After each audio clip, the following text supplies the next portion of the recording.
Hey guys, welcome to Photoshop Quick Tip number 4. Very quickly, what we're going to talk about right now is how to deal with background images. So we've established a new layer for main content in the last tutorial. You can select that at any time by having your mouse over this little view window and hitting Control left click. That'll pick up the entire thing. But obviously we can't put this into a website because we need actual HTML to run over this. So we need this background extracted. The easy way to do this, let's deselect this and make a selection. You can see that we're just going from blue gradient down to white, and that it goes, stretches across the board. So we want to replicate that. So grab your marquee tool with M and drag a selection here just from the edge. It doesn't have to be big, but big enough that you can pick up the colors. Just don't watch for the shadows on things. Now we want to put this background into a new layer, so let's start by copying what we've got. Hit Control C for copy. Then we're going to make a new layer by clicking the new layer icon down here. See, we've got a new layer. Let's label it BG main content.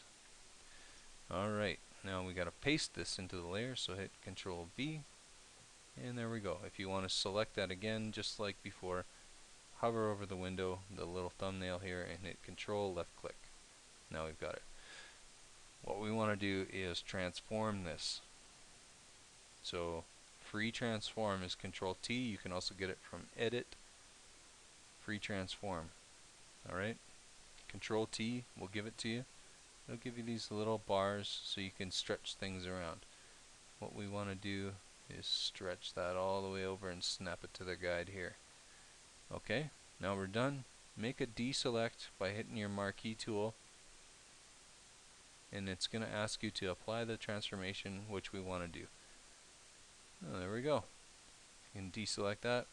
As you can see, we've got ourselves a nice content area with the proper background ready to go. Now you're going to want to save this for your content background as well. So if you want to do that quickly, you can hover over the thumbnail, Control left click.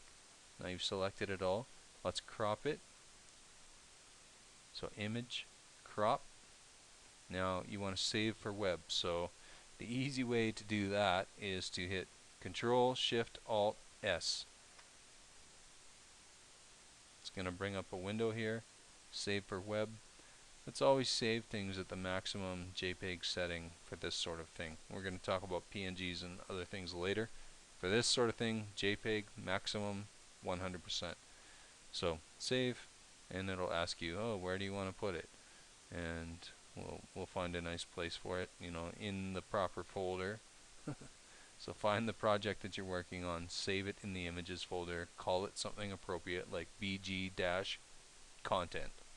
That way everybody knows what it is for and it makes sense. And I guess that's pretty much all we have to talk about for this lesson. Yeah, thanks. I hope that answers some questions for you guys.